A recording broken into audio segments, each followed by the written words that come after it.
The drop pods hit the dirt at an angle that makes the impact feel personal, each pod still trailing a corona of superheated air from the reentry burn, the ceramite ablative shell cracked and scorched from atmospheric entry.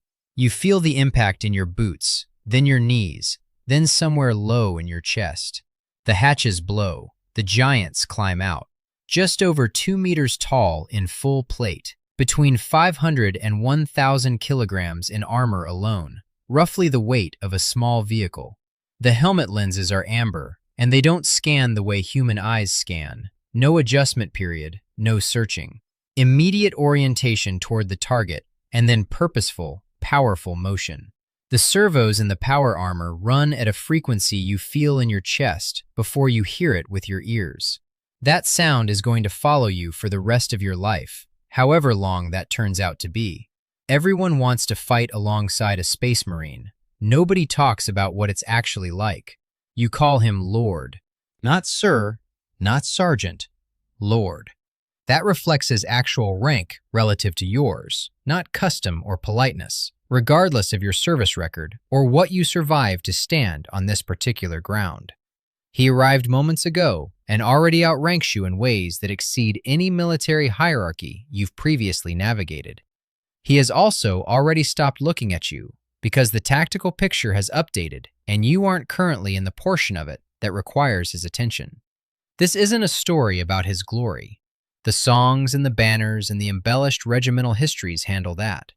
This is the ground-level arithmetic of standing beside a demigod ally who has already written your survival off as an operational variable, and why the soldier who understands that calculation and holds the line anyway is the actual argument. An Adeptus Astartes is constructed through 19 biological implants administered across years of conditioning that begins before the candidate reaches adolescence. The Laraman's organ produces specialized cells that seal wounds in seconds. Injuries that would kill an ordinary soldier inside 3 minutes become, for an Astartes, a brief operational interruption. The Susan membrane activates under catastrophic trauma, placing the Marine in biological suspended animation, enabling survival of what would otherwise be a fatal wound. The os modula restructures his skeleton entirely, driving bone density increases that change the fundamental architecture of the body. The Bioscopia produces explosive growth in muscle fiber beyond what any natural process could achieve. The Becher's gland enables him to spit corrosive acid. Then there is the black carapace. It's the final implant, embedded beneath the skin itself, a layer of neural interface tissue that allows direct signal exchange with the power armor's systems. Without the black carapace, the armor doesn't function correctly. With it, the Marine and the suit become a single weapons platform. He doesn't wear the ceramite and plasteel the way you wear flak plate. The suit is continuous with him. It weighs between 500 and 1,000 kilograms, composed of shaped adamantium and plasteel encased in a ceramite ablative layer, sealed internally against void environments, with a full sensory array and strength multipliers built into every joint.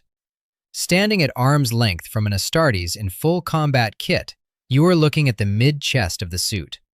The proportions are wrong for a human, too broad across the shoulder, the torso too deep, the motions carrying a weight and speed that suggests a different relationship with physics than the one your body uses. Behind the amber visor, 2 lenses that have replaced what used to be eyes, now enhanced far past standard human capability, tracking and processing information your own nervous system would need several seconds to assemble.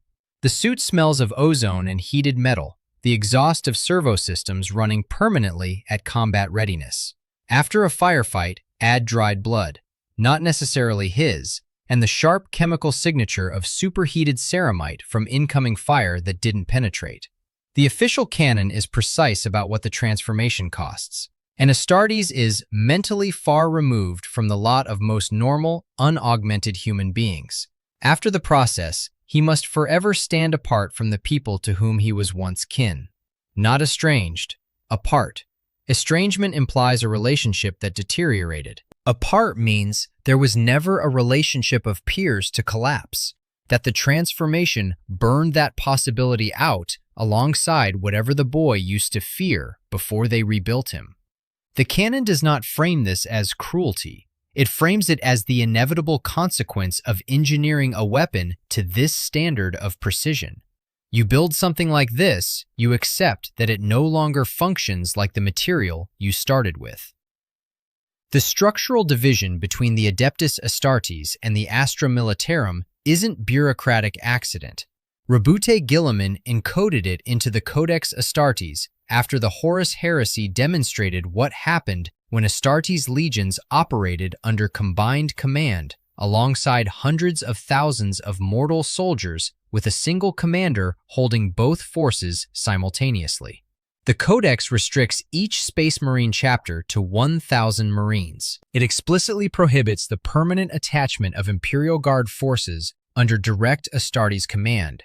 The canon phrasing, in order to maintain separation of power, not for the Guard's protection, for the Imperium's structural stability. 2 roles. The Astra Militarum is the hammer of the Emperor, deployed in mass, absorbing casualties, holding ground with artillery and bodies, and sheer accumulated attrition. The Adeptus Astartes are the scalpel, precision strike, surgical decapitation, withdrawal to the next objective. The hammer takes the cost. The scalpel deploys through conditions the hammer creates, then departs. The hammer stays. Primarch Rogel Dorn stated the calculation plainly. Give me 100 Space Marines. Or failing that, give me 1,000 other troops. That isn't a ratio of individual combat capability in any simple sense. It's a statement of substitutability. The Space Marine is the preferred instrument. 1,000 baseline soldiers are the substitute when Space Marines are unavailable. Imperial Guard regiments exist in this framework as replacement-grade options, activated when the first choice can't be fulfilled. His armor and lasgun carry a production cost the forges of the Imperium account for. The guardsman carrying the equipment is tithe levied from across 100,000 inhabited worlds, and the tithe worlds don't run out. The equipment is expensive, the man isn't. Commissar Caiaphas Kane's service record spans some of the grimmer Imperial Guard theaters, and his documented observation cuts to the structural core. Every Guard casualty is a victory for the forces ranged against the Imperium. He meant it as motivation. Read it structurally. The guardsman who doesn't die, who holds a position the casualty projections said shouldn't hold, is an anomaly. He is the variable that resolved the wrong way for the enemy. The Space Marine isn't an anomaly. The Space Marine is the equation. None of this is original to the 41st millennium. The structure, elite holy warriors operating under divine sanction alongside secular soldiers who are neither equals nor enemies but operational resources, recurs in history with enough consistency to suggest it isn't a design choice, but a feature of how military castes function when they operate outside the moral accountability of ordinary alliance. The clearest historical model for what it feels like to stand beside an Astartes isn't fictional. It's the Teutonic Order in the Baltic during the 13th and 14th centuries, during what historians call the Northern Crusades. In 1225, Duke Conrad I of Masovia had a tactical problem with no domestic solution. The pagan Old Prussians to the north of his territories were raiding his borders with substantial effectiveness, and Conrad's own forces lacked the capacity for sustained operations in dense Baltic forest and swamp against an enemy that knew the terrain. He did what secular rulers did in the 13th century when they needed righteous, specialized violence they couldn't provide themselves. He invited the Teutonic Order. The Teutonic Knights were a military monastic order founded in 1190 during the Siege of Acre, originally a hospitable brotherhood of German crusaders from Bremen and Lübeck. By the time Conrad extended his invitation, the Grand Master was Hermann von Salza, a diplomat from Thuringia who had spent his career converting military service into institutional architecture.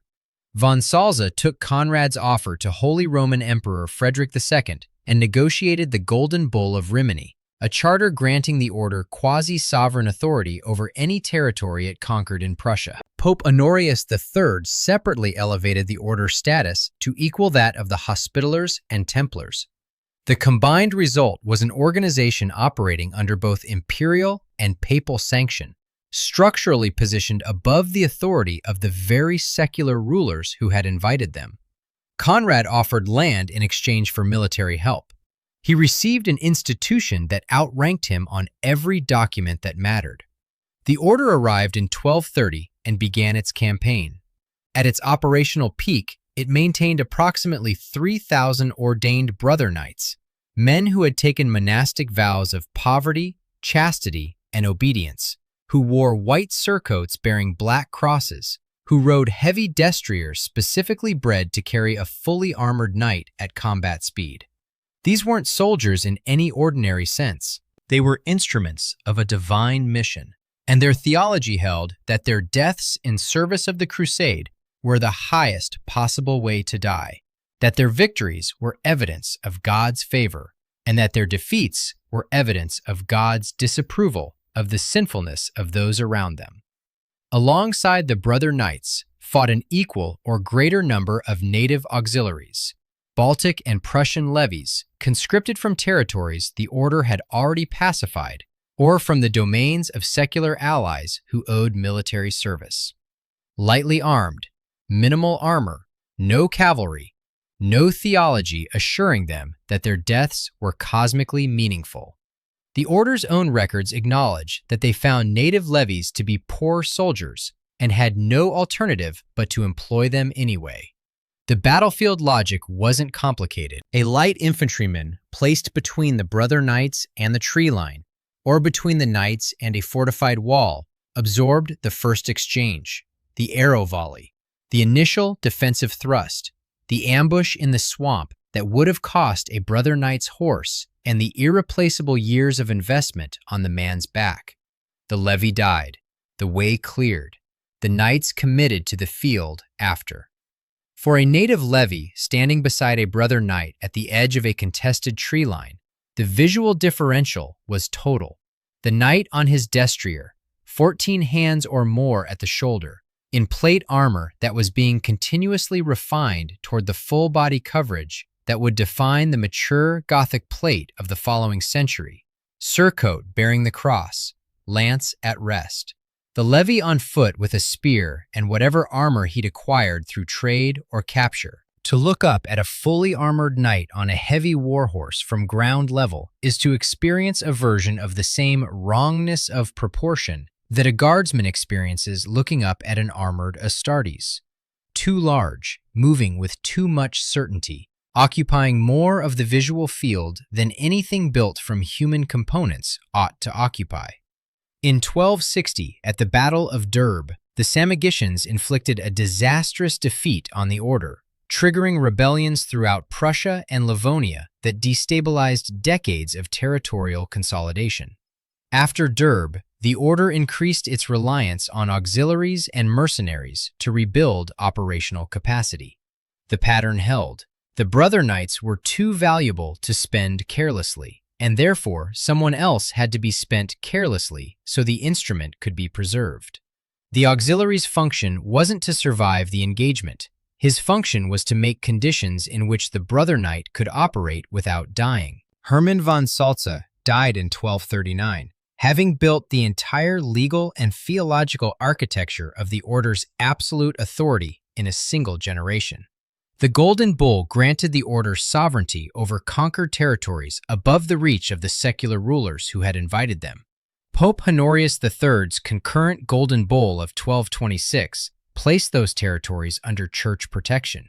What von Salza had constructed, through 30 years of diplomatic work between Acre and Rome and the court of Frederick II, was an institution for which the normal obligations of military alliance, loyalty to the party who hired you, accountability to the terms of the agreement, answerability to a secular moral standard, didn't apply. Service to a divine higher entity made their violent actions legitimate. All relationships in the order's rule passed through divine purpose.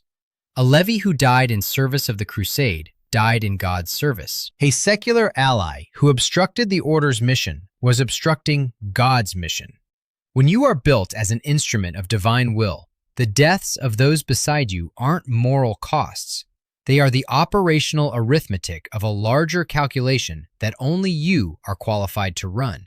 The paperwork of divine expendability, signed by both the Pope and the Holy Roman Emperor, said so explicitly. On November 13, 1308, the mechanism completed itself with the particular clarity that only a specific date and a specific city can provide. A Margrave of Brandenburg had laid siege to the city of Danzig, present-day Gdansk. The city's Polish governor, Bogusha, was trapped in the castle with insufficient force to break the siege. On the advice of a Dominican prior named Wilhelm, Bogusha appealed to the Teutonic Knights in Prussia for military assistance. The Knights, under the leadership of Heinrich von Plotzky, agreed to help. A force of 100 knights and 200 supporters, commanded by Gunther von Schwarzburg, arrived at the castle. They drove out the Brandenburgers. They relieved the siege. They didn't leave. At the time of the takeover, Danzig and its surrounding settlements had a total population of somewhere between 2,000 and 3,000 people. The order's force arrived in two columns. One reinforced the castle. The other approached the town from the south and raised the siege. In the castle, conflict arose between the Teutonic Knights and the Polish garrison, the latter opposing an order takeover of the city. After several encounters, the outnumbered Polish forces withdrew, some defecting to the town's defenders. On the evening of November 12, 1308, the Teutonic forces succeeded in forcing their way inside the town. During the ensuing close combat in the streets, the Knights gained the upper hand over the defending Brandenburgian forces, burghers, and Pomerelian knights. By morning on the 13th of November, bodies were lying in the streets and executions were ongoing. The order took over the whole town, killing everyone who defied them. 18 months later, on June 19, 1310, Pope Clement V issued a bull charging that Teutonic Order officials had killed more than 10,000 people with the sword, inflicting death on whining infants in cradles whom even the enemy of faith would have spared. Modern historians regard 10,000 as impossible given the city's total population. The order itself admitted to killing 15 to 16 Pomerelian knights. Historian Blażej Szlawiński's detailed investigation, drawing on archaeological evidence and witness depositions from subsequent papal inquiries, estimates approximately 50 to 60 knights and over 1,000 commoners, the majority of the city's non-military population. Recent excavations confirmed burn marks and clear evidence of deliberate terrain planation dating to 1308 and 1309. The order didn't just kill. It demolished the place and built on the flattened ground. The order's justification was contractual. They had not been fully paid. Their policy had shifted from providing aid to annexing the region, and they acted accordingly. By February 1309, the order purchased the surrounding territory of Gdansk, Pomerania from Brandenburg via the Treaty of Solden for 10,000 silver marks, then moved its headquarters permanently to Marienburg Castle in September 1309. Norman Davies, in his History of Poland, described the treatment of Danzig's inhabitants in 6 words. The knights calmly slaughtered its inhabitants. That word, calmly, is doing specific work in that sentence. Not in the heat of a contested battle, not from panic or tactical confusion, as policy. The Polish crown filed legal claims at church tribunals and pursued the case diplomatically for the following century. The order won both major legal cases on appeal. The city wasn't returned to Poland until the Second Peace of Torun in 1466, 158 years after the event. The event became the foundational wound in Polish national memory and contributed directly to the confrontation that finally broke the order at Grunwald. Bogusha's men called for help. The help came, and the city was never returned. The Warhammer 40,000 universe has its own iteration of this mechanism, and it does not emerge from a chapter that was always corrupt. Luft Huron commanded the Astral Claws with an exemplary record, a chapter given responsibility for the Maelstrom Zone and widely respected as an effective force in the Imperium's service. He wasn't, by any early accounting, exceptional in his vices. Over the course of the Badab War, Huron created the Tyrant's Legion, a combined force of Astartes and mortal soldiers. The documented function of that formation, in official lore, is direct.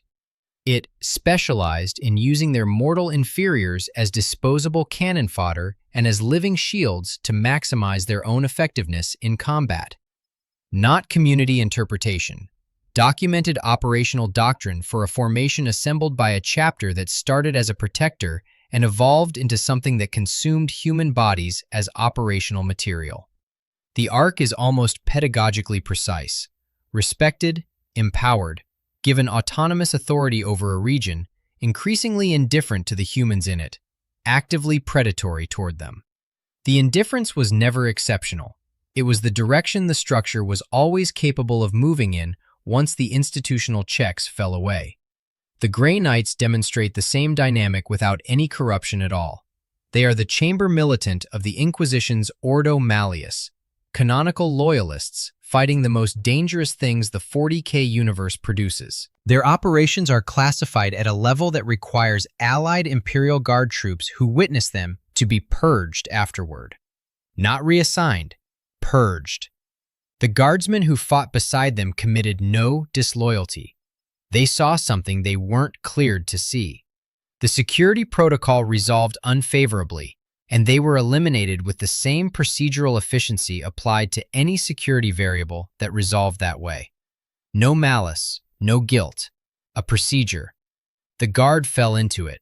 The procedure ran. The horror of the Grey Knight's example isn't that it involves cruelty, it's that it doesn't. There was no decision to betray the guardsmen. There was a protocol, and the protocol was executed. The guardsman who survived the mission and knew too much was, from the moment that knowledge became apparent, no longer a guardsman in the relevant calculation. He was a security variable with an unfavorable status. He was resolved accordingly. This dynamic has a modern analog, and it runs through the Second World War with enough documented force to demonstrate that the mechanism belongs to no particular century. Waffen-SS formations, operating alongside Wehrmacht conscripts, functioned under an analogous logic. The SS was structured as a caste apart, its own rank system, its own supply chains, its own ideological self-conception that placed its mission categorically above the obligations governing ordinary military units.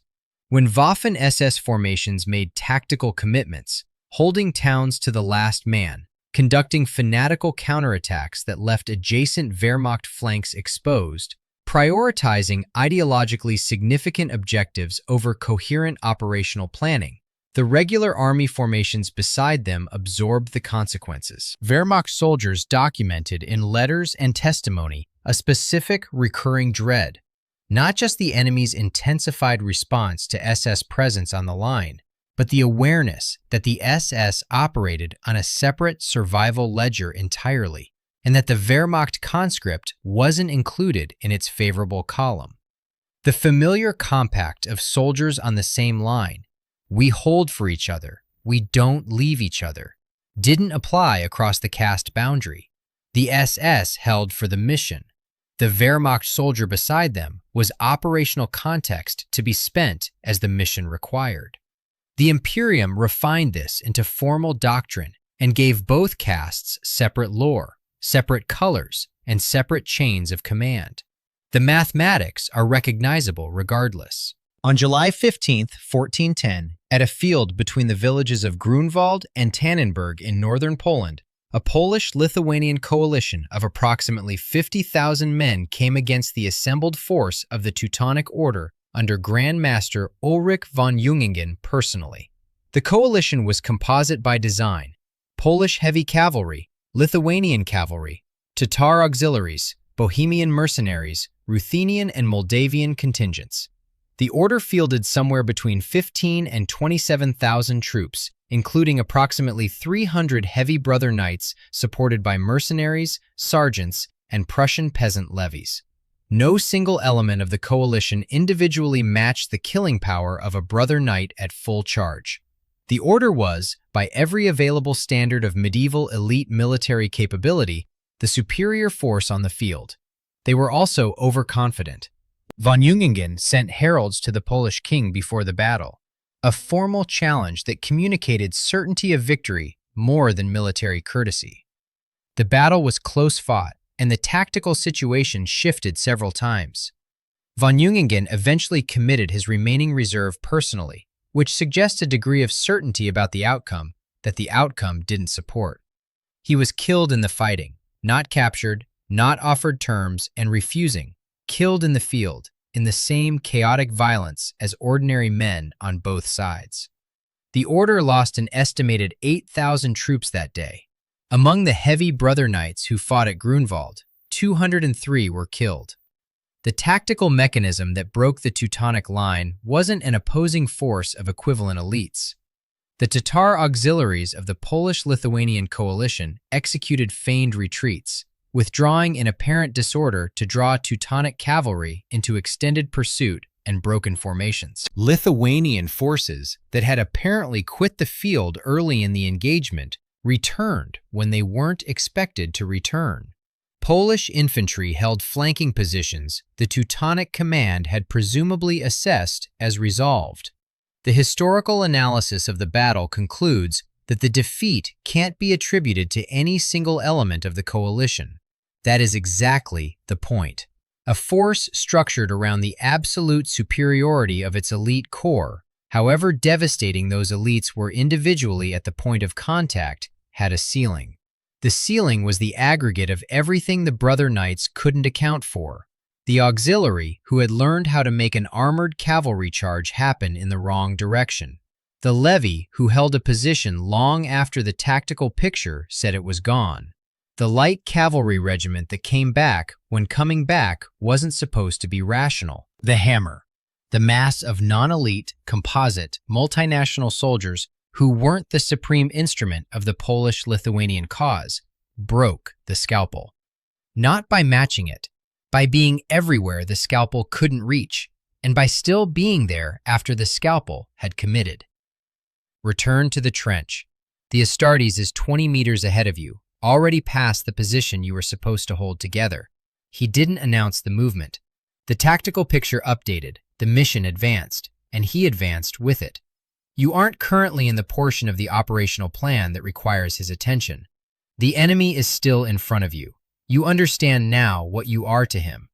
The Adeptus Astartes is the scalpel of the emperor. You are the hammer. You hold the ground. You absorb. You stay on the objective. This isn't abandonment in any morally precise sense, because the relationship was never structured around mutual obligation. Guilliman's Codex Astartes, the same document that restricts chapters to 1,000 Marines and prohibits their permanent command over guard forces, built the separation deliberately. The Space Marine's mission exists at a different scale than your survival. His mission parameters weren't written to accommodate your survival as a constraint. Some chapters hold differently.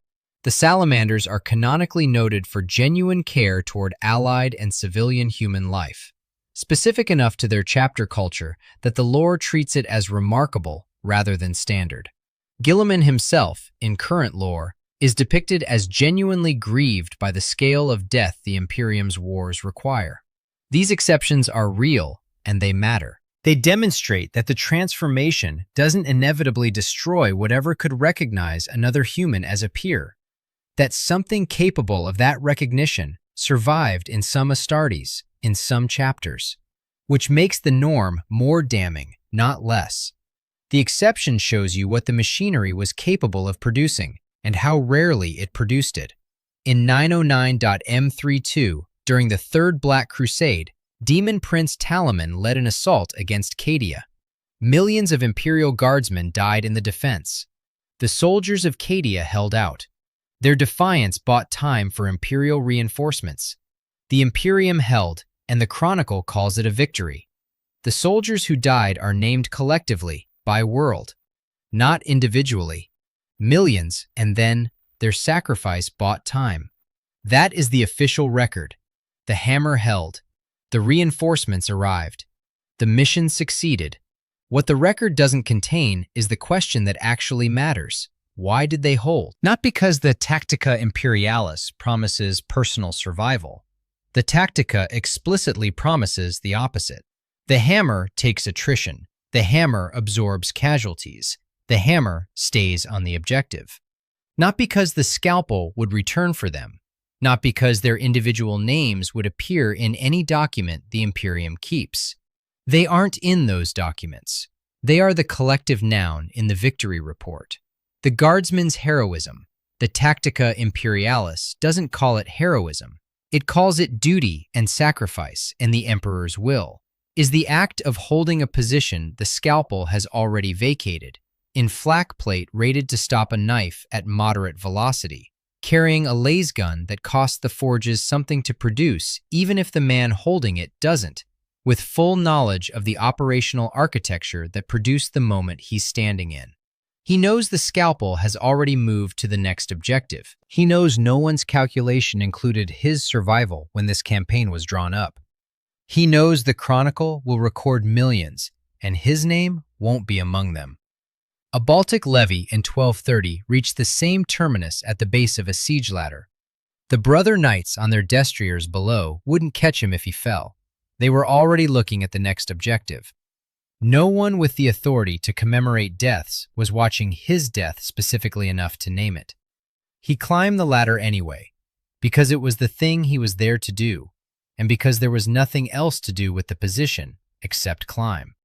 The Space Marine's heroism is real and astonishing, performed from inside 19 biological procedures that restructured the fundamental possibility of cowardice, from inside a suit that renders death conditional, from inside a faith so total that fear processes as tactical data rather than as a reason to stop. He charges because the transformation built charging into him. He is magnificent. He was engineered for magnificence. The guardsman has flak armor and the unambiguous awareness, structural, encoded into the Codex Astartes itself, that the being beside him can't include him as a peer even if it wanted to, because the machinery that built the Astartes didn't leave room for it in the final product. He has no Susan membrane to preserve him if the wound is catastrophic. He has no Larraman's organ to seal it in seconds. He has no black carapace making him continuous with anything armored and powerful. He has his regiment, his lasgun, and full knowledge of exactly what he is worth to the larger calculation. And he holds the line. Not because anyone will record it, not because the demigod will return, not because the equation updated in his favor, because that is all that was ever asked of him, and he was equal to it. Subscribe for more stories like this.